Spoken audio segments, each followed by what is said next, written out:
Good morning, afternoon, or evening, wherever and whenever you are. My name is Benjamin and welcome to another Let's Pixel video. In this video, I'm going to be doing a monster for Monster Pack, the game my brother and I are making in 2 months.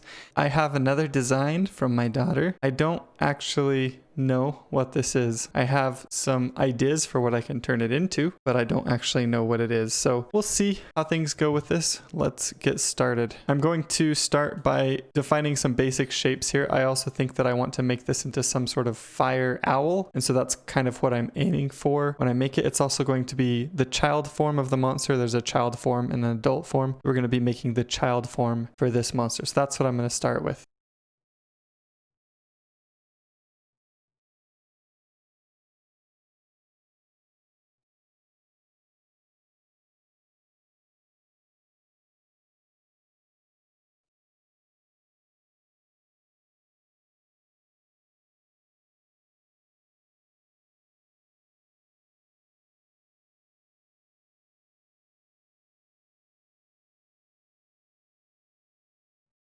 Okay, I've got the basic shapes for what I'm thinking here. I was trying to go for like a small owl or a baby owl, and I wanted to put like a flame on top of it, and that sort of morphed into a candle looking owl, which I think is kind of cool. An owl that is also a candle, so I'm going to try running with that idea and see how things go. At this point, I'm going to be adding in an outline, adding in some details, trying to clean this up and show the lighting in it. The light source should be coming from here. So we'll start with the outline and getting in some of the details and lighting and see where we go from there.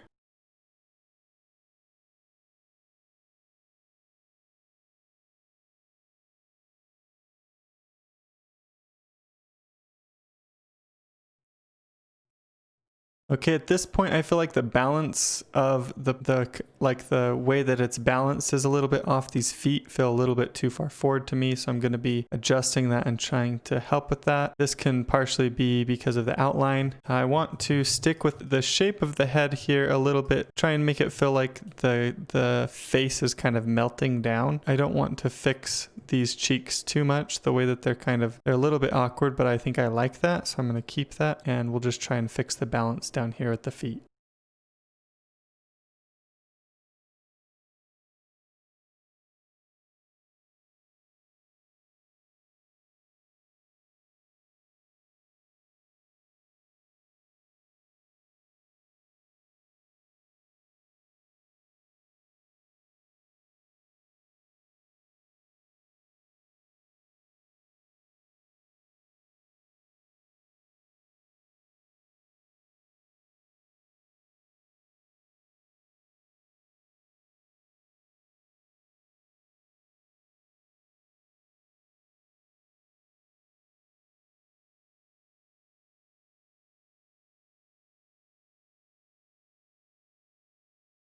Okay, I think I'm going to keep it like this. I'm pretty happy with how it turned out, and we'll see if my daughter likes it. It's definitely the cutest monster that I've made for our game so far, and I'm actually pretty excited to make the adult form because I think the adult form could look really cool with the idea of a candle, running with that even more. Hopefully you guys enjoyed this video and learned something from it. If you did, be sure and give it a like and subscribe, and I will talk to you all later.